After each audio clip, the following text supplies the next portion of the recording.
Hello, I'm Ruby Lopez. And I'm Brendan Moran. Welcome to Creek Currents. This month, I'll show you how the Diablo Ballet made a creative leap with a little help from social media. Plus, the Bedford Gallery shows off their wild side with an exhibit all about the animal kingdom. And animals aren't only inspiring art, they're also helping to save lives. I recently caught up with the California Rescue Dog Association, also known as CARDA, for a training exercise in Shell Ridge Open Space.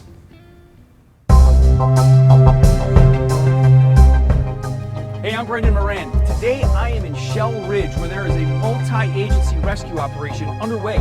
It's with CARDA, California Rescue Dog Association. Come on.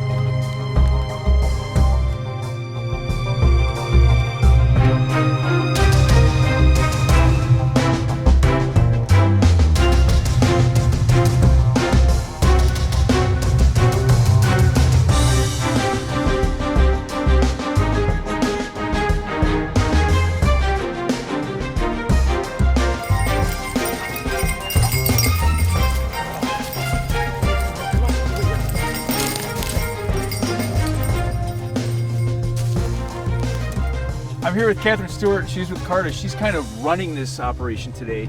Tell us what's going on. Well, what we're doing today is a training which is designed to involve both the City of Walnut Creek, the Walnut Creek Parks, and we invited law enforcement so that they would know if we all work together. CARDA is a statewide search and rescue organization, but there's a lot of people we train in this area all the time. And in a situation that there really were search in the Shell Ridge Open Space and or the Mount Diablo area, it's nice to have an opportunity for everybody to have practice together. So the story, so our scenario, because you have to have a reason why so many people would be lost at once, right?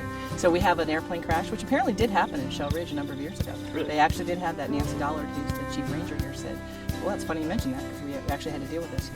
So a plane has crashed in Shell Ridge, crashed last night. Now we have 8 injured victims, which you're going to see, and we have 7 other missing people. So they're either perhaps live, they could be dead, and we now have multiple teams searching the entire area for them. And so the goal is start, and then the dogs do what? They try and pick up the scent? Yes. So we have 2 different kinds of search dogs out here, and there are 2 different kinds that we train in CARDA. One type of dog goes after specific scents. So they're going to look for luggage that has people's names on it and try to find a scent article off that luggage and then see if there's a trail that the person has wandered away from the crash site. So they could be injured and wandered away. There are other dogs, which you've been going to do today. These dogs find anybody who's alive or dead. So they're cross-trained dogs. So they do HRD as well as live subjects. So they'll go out and just search the area they've been assigned, and anyone who's in that area they should find. How long does it take for a dog to kind of be at this level? It's about 2 years. 2 years of training, and most people train 2 times a week at least, if not more. CARDA has been around since 1976. We are a search and rescue organization for canine teams. We're called out by CalEMA, the Search and Management Agency for the state. So we're a state resource. We don't self-deploy, so law enforcement will call us out. But anywhere in the state of California, we can go. So if there's an accident, your phone's going to ring. My cell phone's going to go off. Yes, it is. And it's mostly people missing. CARDA is unlikely to be called for homicides and things like that. We don't work for law enforcement specifically. Right. So how does it work if somebody is interested in getting involved? Do they have the dog first, or does the dog come after they want to join? Both ways. Some people come in and they already have a dog, and that dog has been busy at home, and they decide their dog needs a job. And they've been told perhaps you should find something to do with your dog. And they decide for various reasons that the way they want to do that is to also volunteer for their neighbors. Then there's the people like myself who knew they wanted to do this and found our dog specifically to do search and rescue. So certain types of breeding lines of dogs are, they've proven to be good at search and rescue.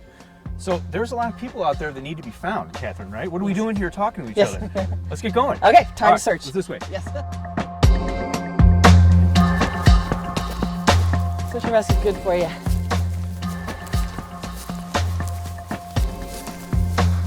Look at her. Does that look different than when she started? Yeah. It sure does. Now look at her.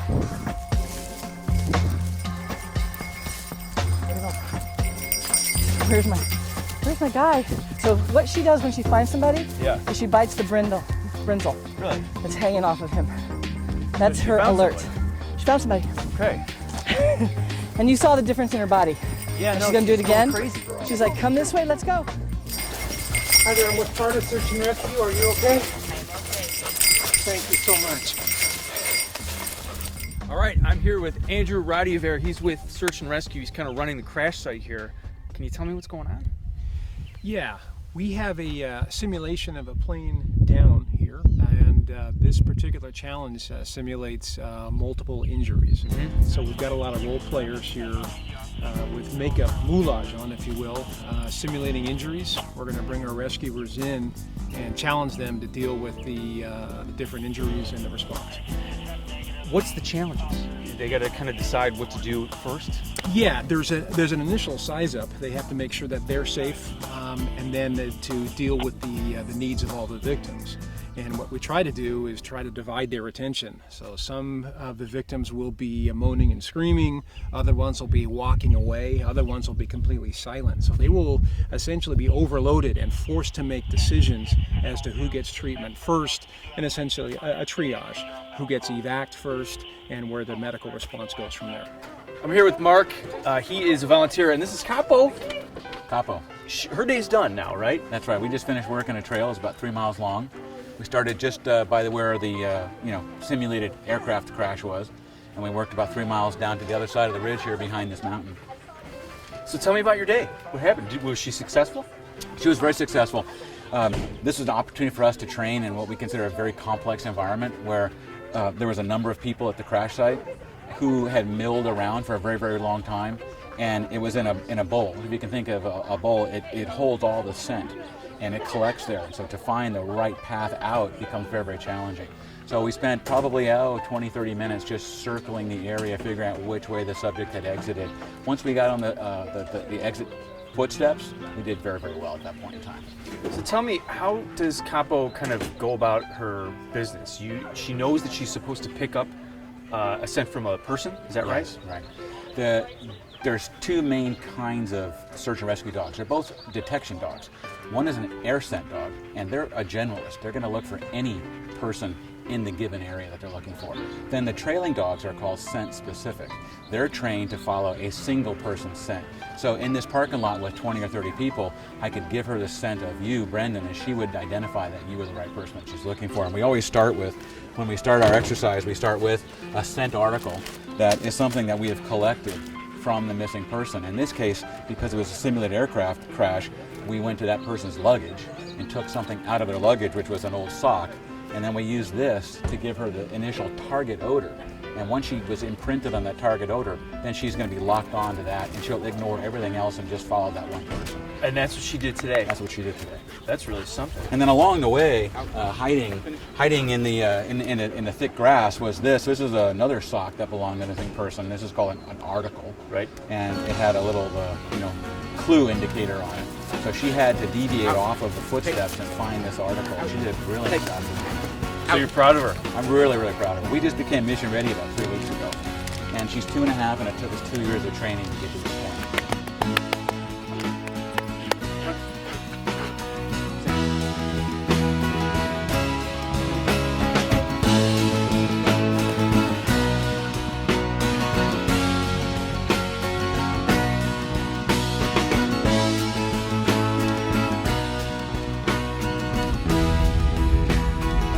Well, I had a great time today at Shell Ridge with all the volunteers and their dogs. If you want to learn more about how to get involved, visit their website. It's carda.org. Now, CARDA also makes presentations. So if you think it's something that might be right for your organization, just head on over to their website and learn more. Now, something else worth seeing is the Peaceable Kingdom exhibit at the Bedford Gallery. The show explores the role animals have played in our shared imagination, from protective friends to fearsome predators. This national exhibition features a range of media, from sculptures to paintings to mixed media installations, all exploring the human fascination with the animal kingdom. Catch this amazing exhibit now through May 19th. Now, another great cultural event happening in Walnut Creek is a ballet choreographed by the fans. Now, I caught up with the Diablo Ballet to find out how they made that happen. Hi, I'm Ruby Lopez for Creek Currents Today. I'm here at the Shadelands Art Center with the Diablo Ballet, an internationally recognized dance company. So, let's go find out what keeps these dancers on point.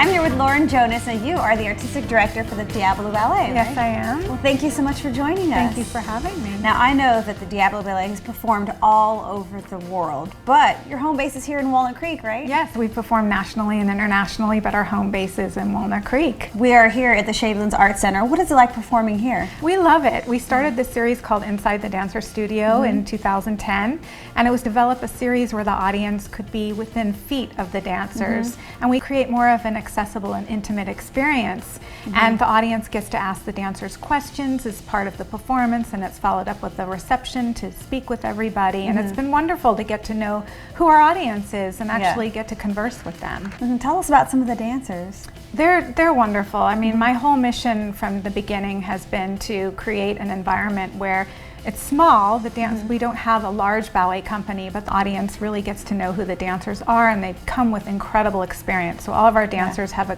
achieved soloist or principal status in a major company prior to joining Diablo Ballet. Now, I know you also do a lot of community outreach, right? Can you tell us about that? In 1995, I started the Performing Arts Education and Enrichment for Kids program, which is actually PEAK.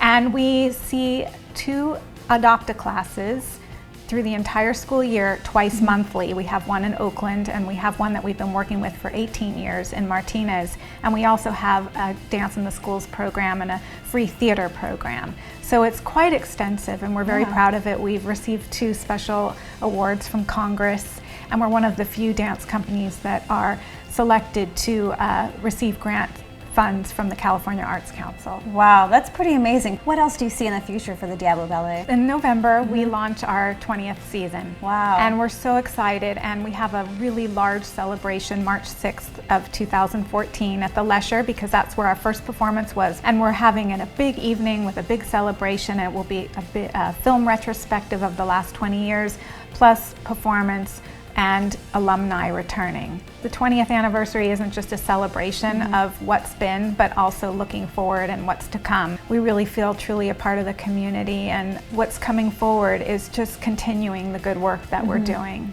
Absolutely. Well, Lauren, thank you so much for joining us. I look forward to watching. Thank you so much.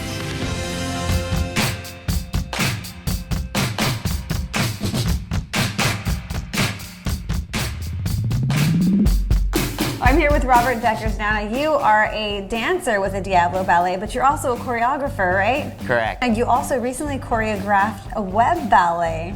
Correct. What was that? Tell us about what that was. Well, basically they had this idea that they wanted to get people involved, even that weren't necessarily local to the Bay Area. And so we kind of devised a plan to invite everyone to make suggestions for a new piece.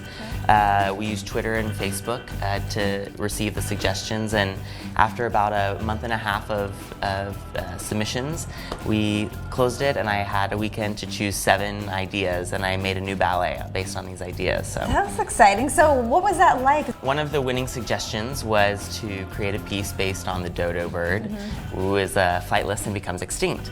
So I kind of used this idea as my center of the new work, and chose additional suggestions to kind of supplement it, and everything from initiate movement from the shoulder blade, which is where I got this movement for the dodo bird. Another person suggested that I make something that was deliberately ironic, and that's how I arrived at the title, Flight of the Dodo. Okay. So yeah, so what is it like dancing with the Diablo Ballet?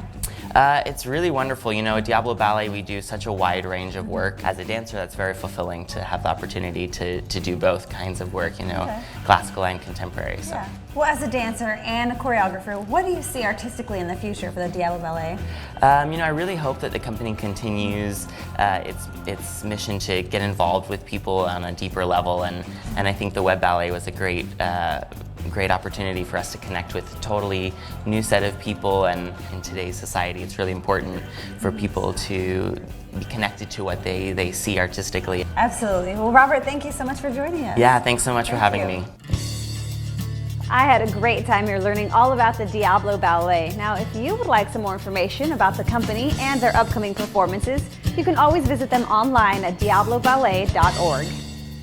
Now, the Diablo Ballet is also offering a summer dance intensive starting in July. Now, that is a great opportunity for young dancers. So, if you would like some more information, just head over to their website.